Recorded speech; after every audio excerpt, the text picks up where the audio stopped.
All right. Good morning, everybody. We're going to get some employment data today.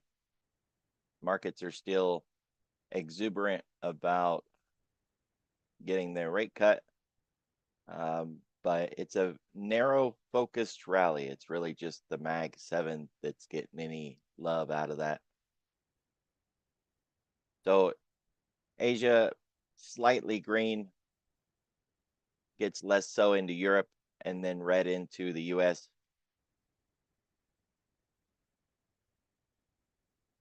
The small caps doing the best this morning, but that's just barely above zero.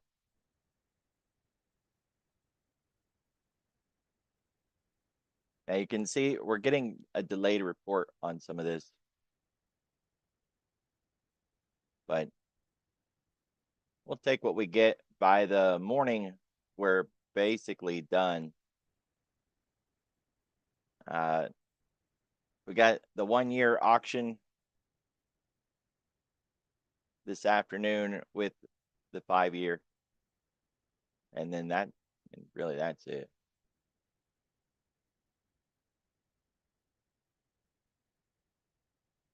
We're still keeping our eye on the VIX. We got to get back below that $20 level. These levels I grabbed from David Keller over at stockcharts.com. They're just generic swag levels, but yeah, they're easy to remember. Just simple levels: $15, $20, $30. So when we're between the 20 and 30 level, then we're in a correction or a deeper pullback. If we get back below the 20 level, it's no longer considered a correction, just a pullback. We get below $15, then we're in low volatility bullish environment. Right, so we got to get back between this 20 and 15.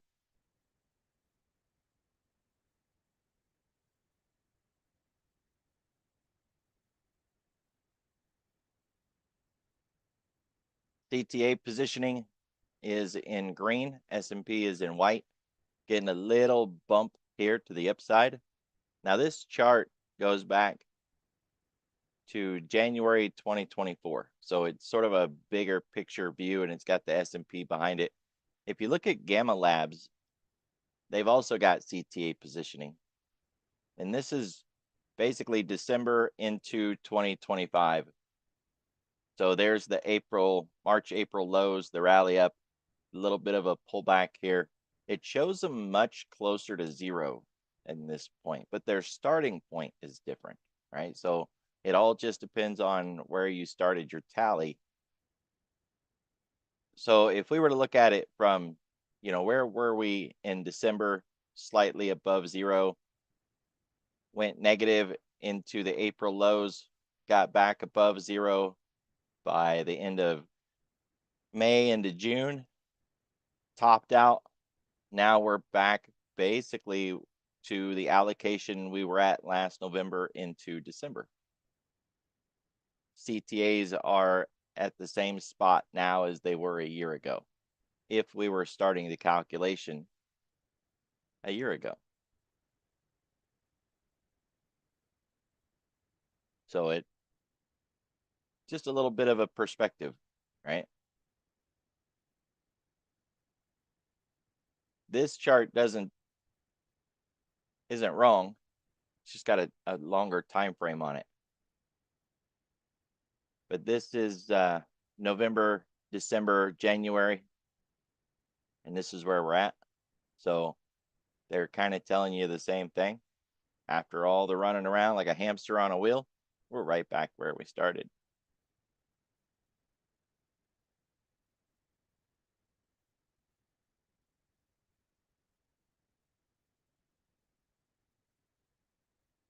The call and put wall did not change.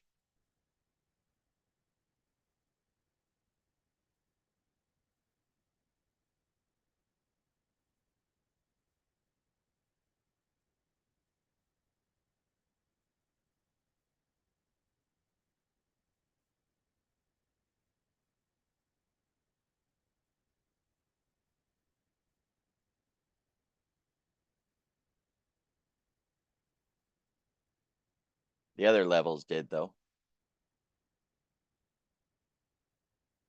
So if we break down this morning and we get back below the 10-day, we've got the volatility trigger there, then the 3-day, and then the 0 gamma line. Otherwise, we're dancing on this multiple gamma level, 67.17. And that's the last line we have to deal with. It's also basically the 3-week. If we keep pushing to the upside, we get through the 20-day. We've got another gamma level up here, and then somewhere far, far above, there's a call wall way up there. There it is.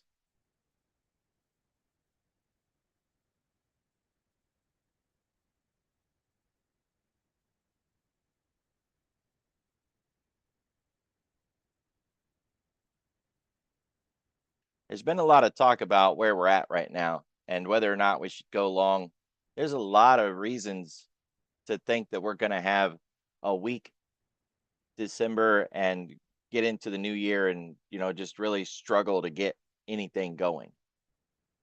Then other analysts have said, no, the weakness won't start until January. So you can try to project all you want, but we're inside of this really big bar, and that has to change. So we've got the lower high, we've got the lower low. We need to resolve this. And so far, we haven't resolved it. So we don't have anything here yet. You can see all the moving averages. They're all tucked in here. We got the 10, the 20, the 50, the 3. Everything is right here. So if we can get through this cluster and get above it, we could use it like a springboard like we did back here when they were all tangled up as a cluster. We got above it. We pulled back into it like a Busby and bounced. Took a nice little run to the upside. But to even get any of that done, we still got to get above it. Otherwise, the last 2 days, this run to the upside was sentiment based on the idea that we could get a rate cut again. Remember, they had priced it in. Yeah, we're going to get a cut. And then, oh, no, we're not going to get a cut. So they unwound it and we dumped. And then the last 2 days, oh, yeah, no, we are going to get a cut. So now we're popping back up. But these 2 days of pop back up has been a bounce on support with a rally into resistance. And we still haven't breached that previous high that was set here. And I've seen some people saying, oh, I missed the bullish run. What bullish run? You mean this bounce off of resistance? Because even in bear markets, we go up, right? Some of the biggest up moves in history happened when we were in bearish market conditions.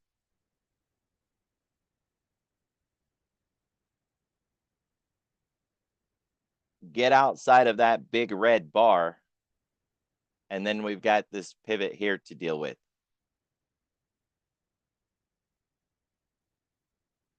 And we don't know how much liquidity we've got up here. We haven't even gotten to that level to check how much liquidity is up there.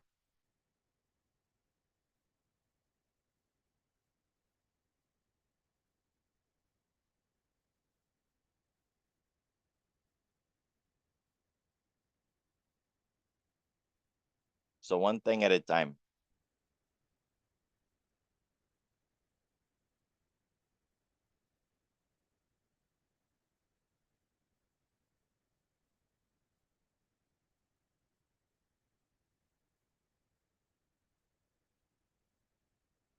Overnight volume in 71,000. It's a little heavier than normal. Normal would be between 45 and 65. So it's not that much more, just a little bit.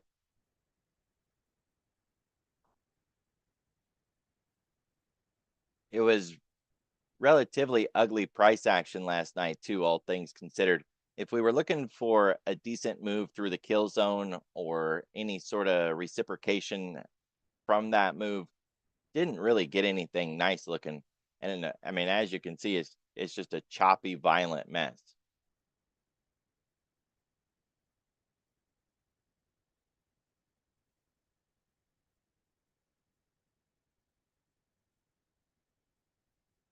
So we are back above the 10-week, and we are back above the 10-day, and we were back above the 3-week momentarily. We might be now again, it's kind of dancing on that level. Now we're back below.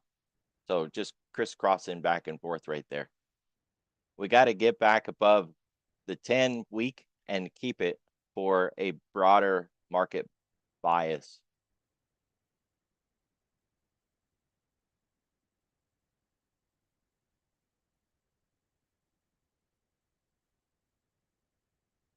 No real edge yet on going to one side or the other.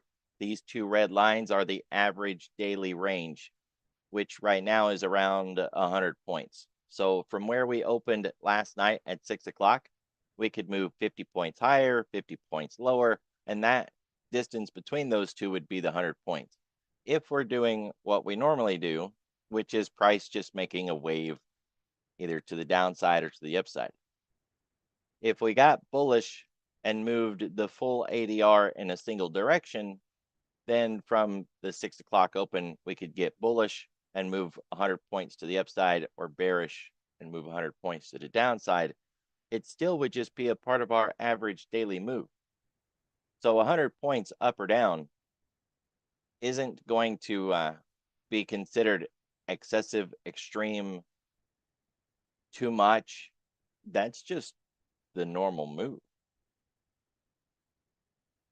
And at this point, we're basically flat, so we don't have any edge towards which side we could or should hit. It'd be easier to hit the lower levels because they're inside of yesterday's trading range, and so are we. So, you know, to hit this line up here, we got to get an inside day breakout. But to hit the red line down here, all we got to do is just break our own Globex low and just come on down there and hit it.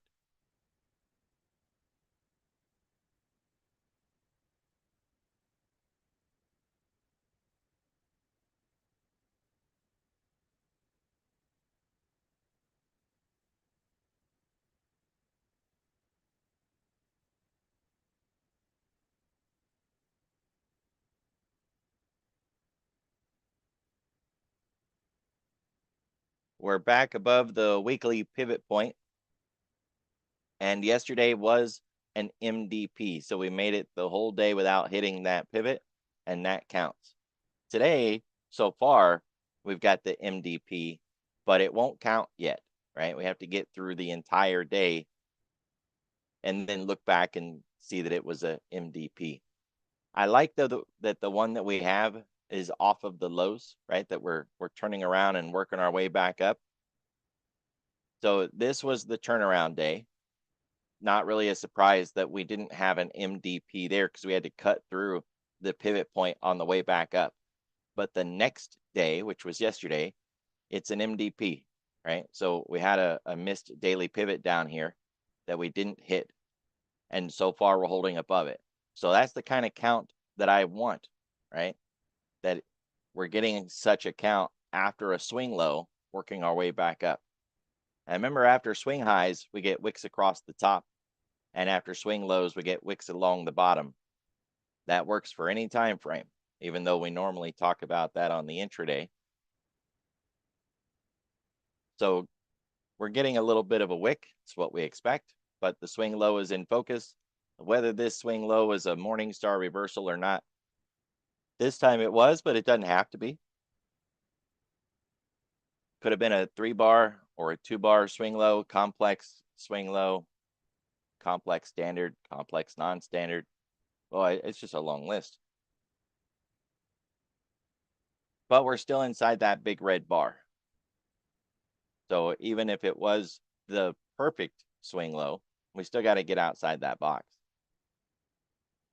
MDP today so far. So if we break down, if we break our own Globex low, we got a nice 7-point move. I know 7 points doesn't sound like much, but with 10 or 12 contracts, get day done, and it's a pretty easy layup. 6,700 to 6,692 cog line, and you're done, right? If we break the pivot point and head to the other side, then get outside the channel and we target the weekly pivot point.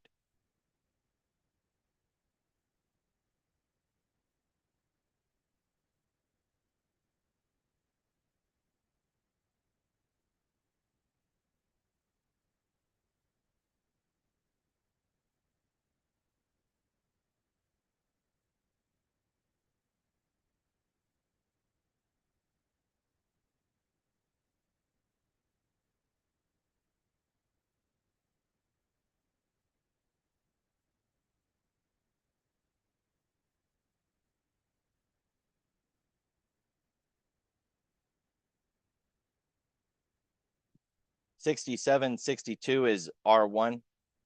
So if we do get an inside day breakout and continue this push to the upside, that's what we want to target. Get above R1, and then we can worry about R2, which is 6,800. But getting there is going to be the bigger chore.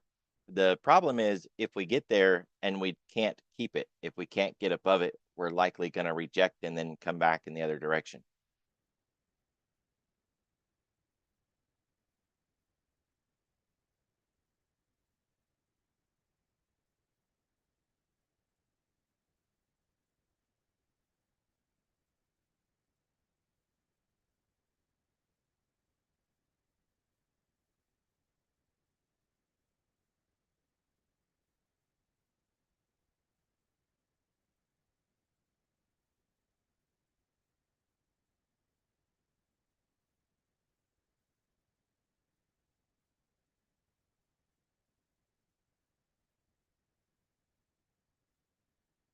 All right, so we made it through last week's point of control and got outside the value area. Now we're working on this high volume node back here.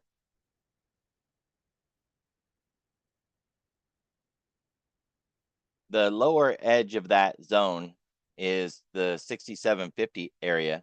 So we're still going to have to work that out. And once we get through it, then we're in the value area from this week back here. But the point of control on that is near the top of the zone.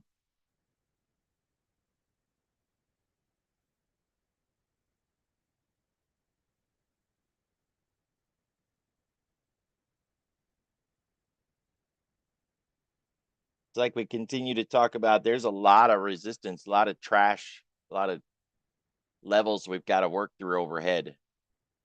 The thing about those levels that's worth mentioning is holiday weeks and short weeks. There's this neat little thing that price does where if it hits a resistance level in regular trading hours, it waits until after the close and then jumps those levels. We've seen it so many times.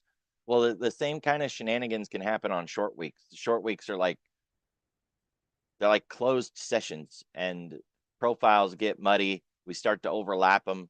If you've been here for a while, you've seen where we take a half day of one day and add it to the next day and kind of combine the profile together.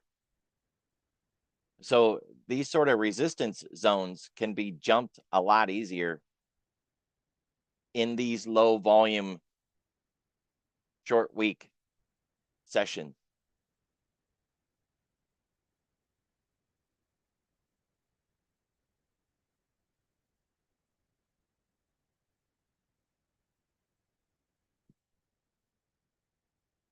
So I guess another way to say it is if we was going to jump it, this would be the optimal time to do it was during a short week to jump through all the trash that's overhead and actually get a run to the upside without the need to have rocket propellant to get there.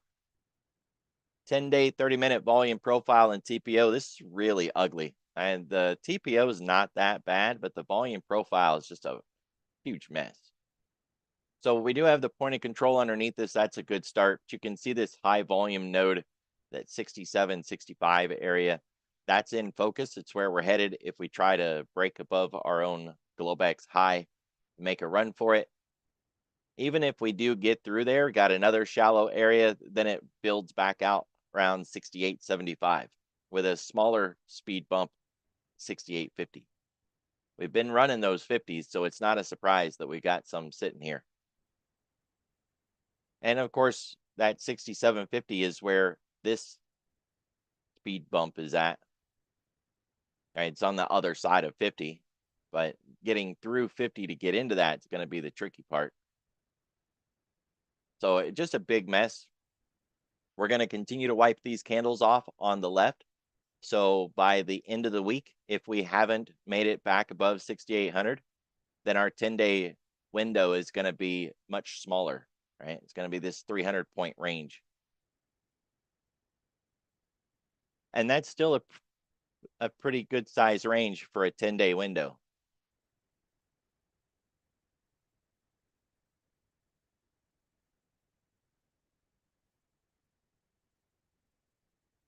So we got the VPOC from Friday, but we don't have a new one for today.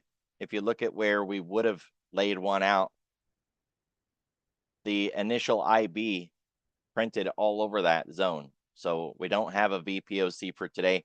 And then we ran through it over here.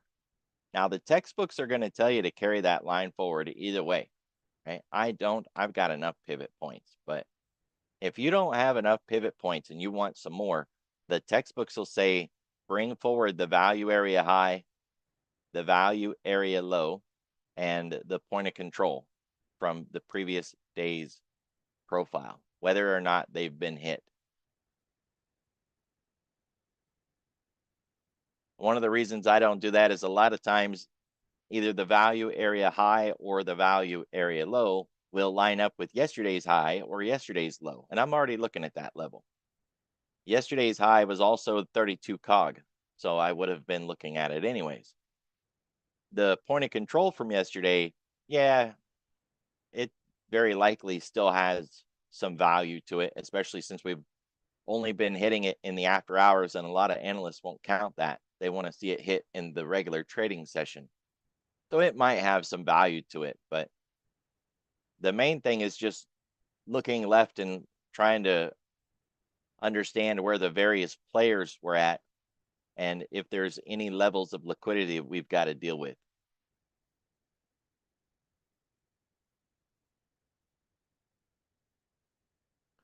Nothing really stands out this morning. Looking at the profiles that we've got here. Nice, clean distribution, almost textbook, really, in its nature.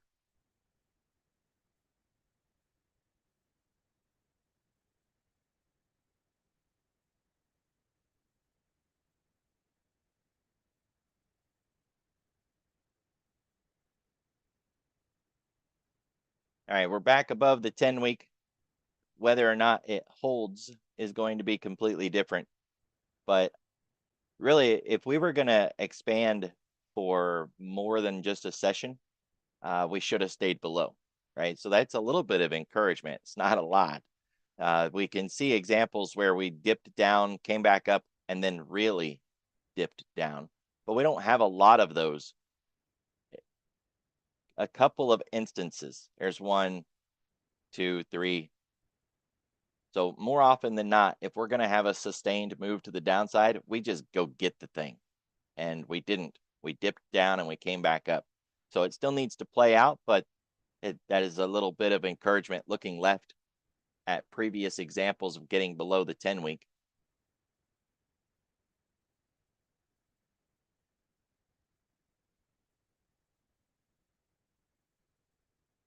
And the last 2 days may feel like we've gone a long way, but we're not overbought. We're not overextended. We haven't moved too far too fast, and it does not owe us any sort of pullback or mean reversion. We're barely above the 10-day at all, and not even at the half of a percent above the 10-day. So we haven't run too far. It doesn't owe us anything at this point.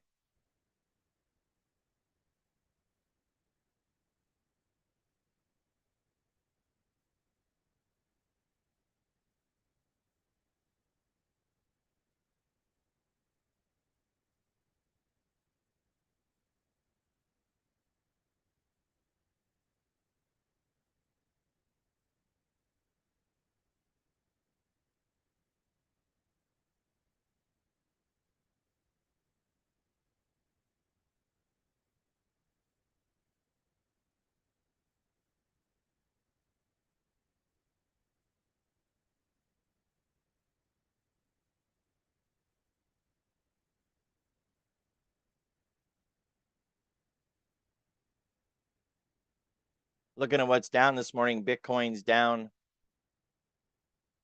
Gold miners are down. Chips, growth, energy. And looking at what's up this morning, the Mag 7 up volume is up. China, communications, China again. It's not really spread out, right? The post that it was really all the Mag 7, I mean, that's exactly what we're seeing here. So we can rally on that. it's just a very narrow focused rally, and I mean, a rally's a rally. It doesn't really matter. If you're just day trading it, that's all you need.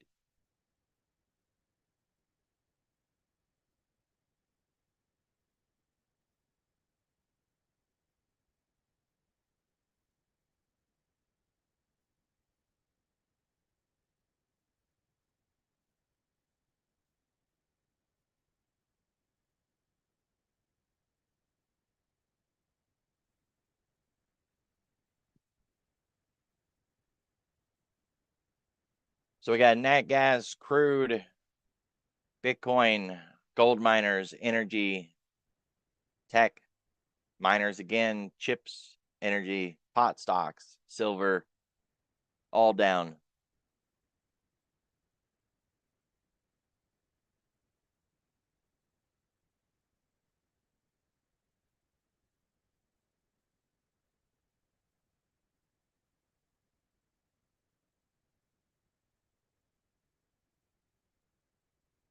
Not a lot standing out as an opportunity either direction.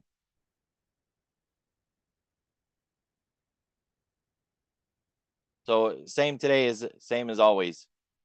We got to get out of the box. Yeah.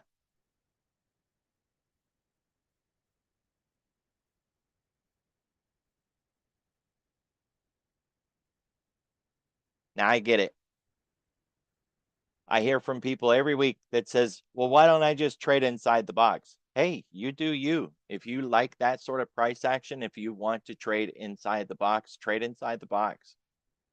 A little one lot wonder, diamond hands, your micro single lot trade, you do you.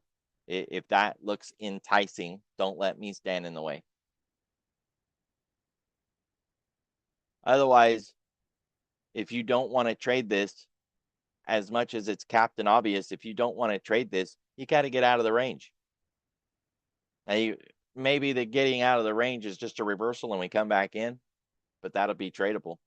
Or we get a breakout and we go, and that'll be tradable. Get outside of that box to the upside, and we got those higher levels to deal with. But if we get out of this box to the downside, we've got yesterday to deal with. So we got the mid of the RTH session 6692 cog line, or we've got all of yesterday with a half back down here around 77, 78 area. We can add to that the RTH open. It's a pretty powerful pivot that a lot of people sleep on. And the Globex high of yesterday.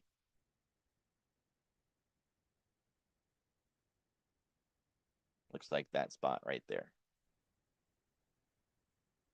So when you start laying out levels, you realize, that you've got a relatively decent spacing from one stopping point to the next.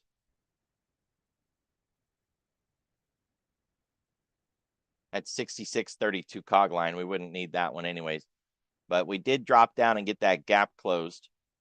That left a bit of a liquidity gap behind.